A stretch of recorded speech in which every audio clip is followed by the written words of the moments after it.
안녕하세요. 저는 마코토입니다. 한국 사람들이 어디 있습니까? 예? Just 5 people. Okay.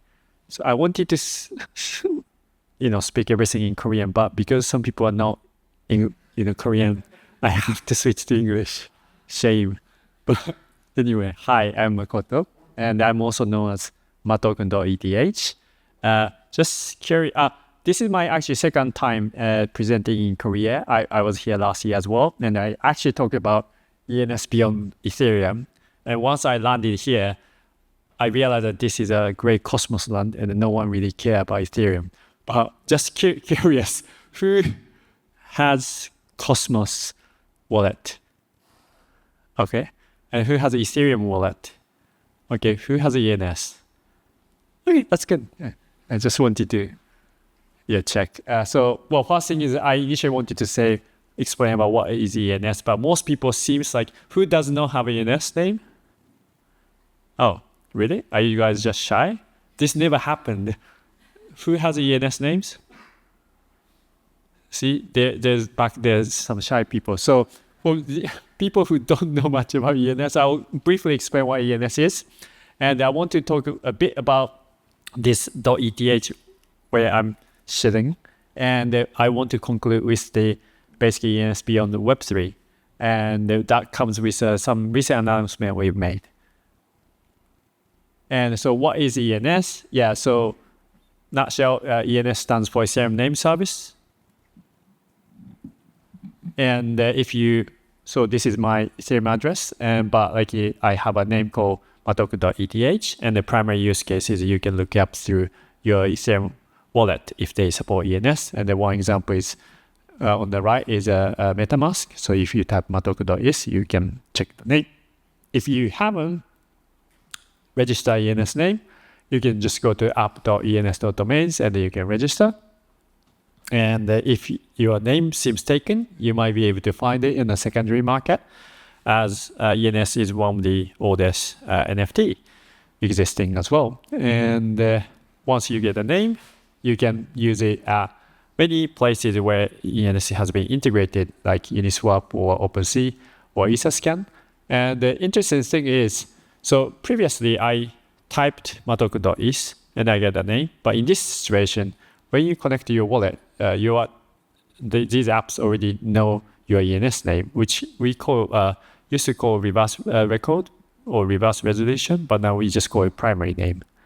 And by using this kind of almost like identity feature, we often events issue something called ENS card. Actually, Bettina is the organizer of one of the biggest Ethereum events in Europe called ECC. And I think last summer we issued this to almost 2,000 people that we call it Web3 business card that I have Matoku.eth. And if you tap it with your phone and what happens is basically it asks you to enter your ENS name or Ethereum address. And once you type it, you can see the Pop NFT badge where Erika is basically dancing with this Korean music, which I doodled on an airplane from London to Seoul just last night. So it's very fresh. And so far, only one person minted. So after this, if you don't remember anything about this talk, just come and tap and you get this card. That's a goodies you get for attending this event talk. And also for people, great that you guys mostly have an ENS name, but if you don't have it, for some newbies, some wallets such like Uniswap recently announced that if you install Uniswap wallet to use their DEX, you can actually get the subname under uni.is. That's actually another great ways to improve the UX of a crypto issue. That first thing you have to do when you have a wallet is you need to send address somewhere. Then if you don't remember, it's harder. And this one solved the first hurdle. And now second topic is ENS beyond the ETH. So far I'm talking all about ENS eco.eth. But another question, do you guys have any ENS name which doesn't end with ETH? No. You do? Oh, there are some pros there. Alexander. Oh, lens.xyz. Okay, so for example, another use case of that wallet issuing subname is the Coinbase. Coinbase issued will have a Coinbase wallet, and when you again log in to create a wallet, you can create a CB subname, but they have used cb.id instead of ETH, and it's actually interesting that they actually issued more ENS subname under cb.id to 4.8 million as opposed to .eth name, which is over 2 million. And what's interesting about kind of this non-ETH name is it's great for, I guess, for .eth kind of is kind of ultra maxi of Ethereum.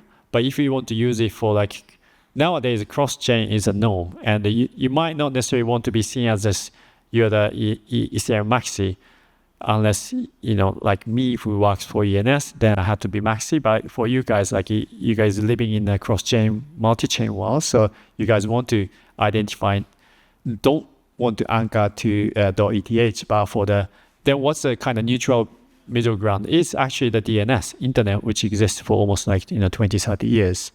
And this feature actually existed since almost ENS started in 2007, launched in 2017. And as old as 2018, we actually announced the integration with XYZ. And then I think by the time of 2020 or 2021, we enabled with the integration with 90% of DNS names. And what's interesting is, in case of .eth, or I think what was Cosmos names of it is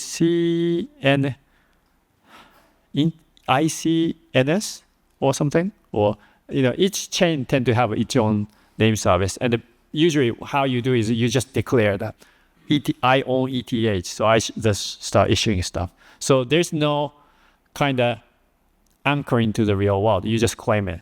But in case of importing DNS name, we actually do more than that. We start relying on kind of Oracle system like Chainlink or something like that, where most of the time, if you want to import real world to blockchain, you need some sort of attestation network that you kind of have to trust someone else to attest the result. But in case of DNS, we have something called, when I say we, internet already has a history, things called DNSSEC, which stands for, I think, Domain Name System Security Extension. That DNS is built with the kind of domain hierarchy that it starts with the root domain, which is governed by ICANN, and it has a top level domain, .com, .xyz, all the stuff, their secondary name.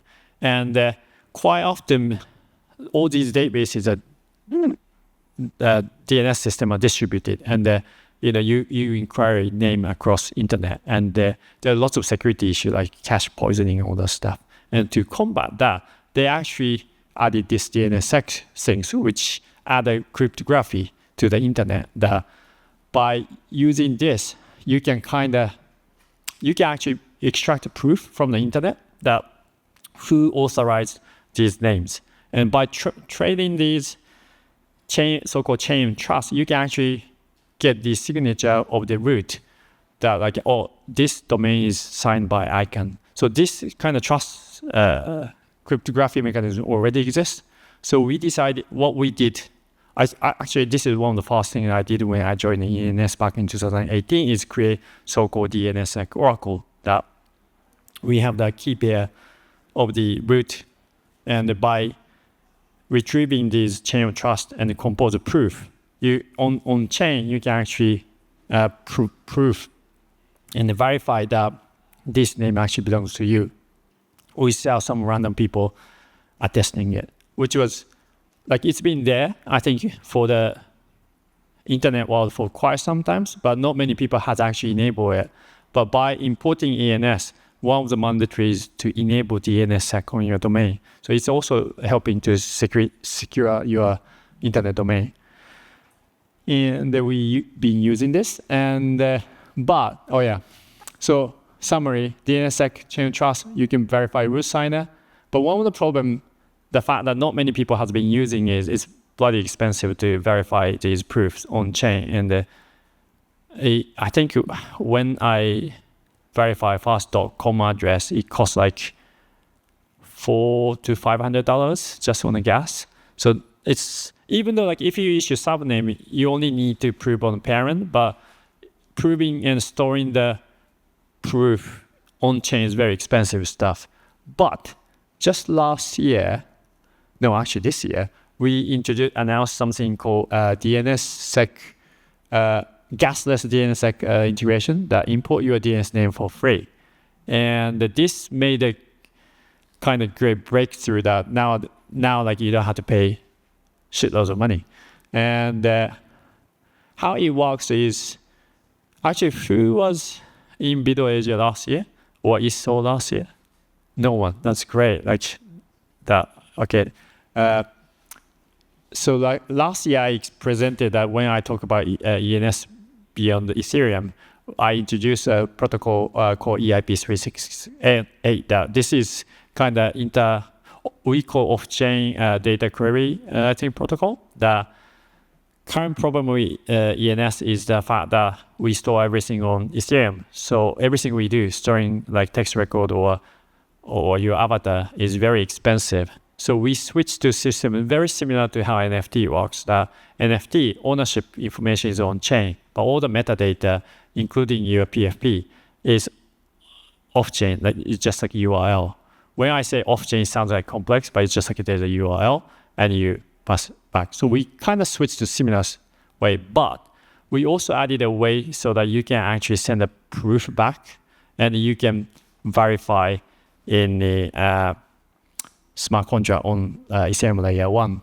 And if you just store the data on normal database, which cb.id or uni.is did, or you can prove it is I kind of sign the message, signature from the name owner. But in case of something like layer 2, like Coinbase or Arbitrum or any roll-up system, you actually, as a part of Ethereum security system, they actually put all the transaction into it used to be the, I think, I forgot the name, core data, and now it's called blob space, and it's called state root, which is a hash of the summary of the entire L2 state. By using that, you can actually, if in our system, you can actually, when you use this EIP368 to get the data from external, you can optionally send a proof and you can verify. So if you store the data on roll-up system, you can actually trustlessly verify the data on layer 2. And this gasless DNSSEC, actually, we didn't invent that protocol for this purpose, but after we created this layer 2 system, I was having a chat with Nick Johnson, who's a creator of ENS. Actually, we have this system called, you have kind of gateway, you can send anything and you can prove. We can just do that for the DNSSEC as well. So once we figure that out, then Nick spent another 6 months to enable. So that was kind of unexpected side effect of this EIP368 enable this gasless DNSSEC. And so that was good. But if we end here, that's like, kind of technical show of how complex stuff we can do. But what you can do to go to the math is more important. And that's my kind of conclusion point is that, so I think most of the whenever you say Web3, it's always like, kind of, Web2 versus Web3, or kind of we are competing, that kind of narrative comes, and then quite often people put the label to say ENS is competing against DNS. That's kind of narrative most people want to put on ENS or any other name service. But that doesn't really help us go across the chasm. But what we really need is, and then also, like if you just check the number, as I mentioned, .eth only have like 2 million names, whereas DNS already have 350 names worldwide. But they are mostly focusing on just solving the IP addresses, whereas with the power of a smart contract in a name service sitting on blockchain, you can be more flexible and more creative. So if we combine together, and also like I think it has a different governance system that DNS, most of the time they have a takedown system, and we ironically one of the domain called ETHLink, which we used to own, also got into the domain dispute issue. So we had to pay loads of money, but they have some sort of dispute resolution system, whereas ENS.ETH has more kind of strict approach that code as law. That when we first launched, we wanted to make it progressive. So we had a root multi-sig signer who had the ability to overrule, but we progressively kind of burned the feature to restrict to the point that now even like DAO, we launched a DAO back, I think 3 years after we launched. Even DAO cannot take over the name you register, but you can still expire and you can lose it. But that's again called this law part. And so we have kind of two different systems, but if we combine them, it can be better. So that's the gasless DNSSEC we built. And then, what we want to do is this kind of, ENS and DNS working together. And a great example, which is we recently announced, is basically GoDaddy. We partner with GoDaddy system. So that now one of the stuff I think Heartbeats is a way to set it up is setting the ENS address into the DNS record, which is kind of difficult for most people. But that's as it's kind of integrated with GoDaddy without coming to our site. Well, like I think if you just trying to import, we have to say, hey, go to your kind of service provider and just do step 1 to 10. But now it's being integrated seamlessly within the GoDaddy framework, the website. So like it's basically enabling these features. You just press DNSSEC is on, and then you just put Ethereum address. Now it became as easy as that. So like I think the conclusion is, DNS and ENS, we are stronger together. And I think, in this kind of conference, we tend to come up with ideology and all that stuff. But I think where it's possible, you don't have to change your kind of belief or anything. But like where I think there are multiple options, and I think we as a technologist is here to kind of give options. So like some of the ENS, if you use ETH, you can have maximum decentralizability or like immutability. But by offering also the DNS service, I think we can lower the barrier to the entry, the crypto system in general. Thank you very much.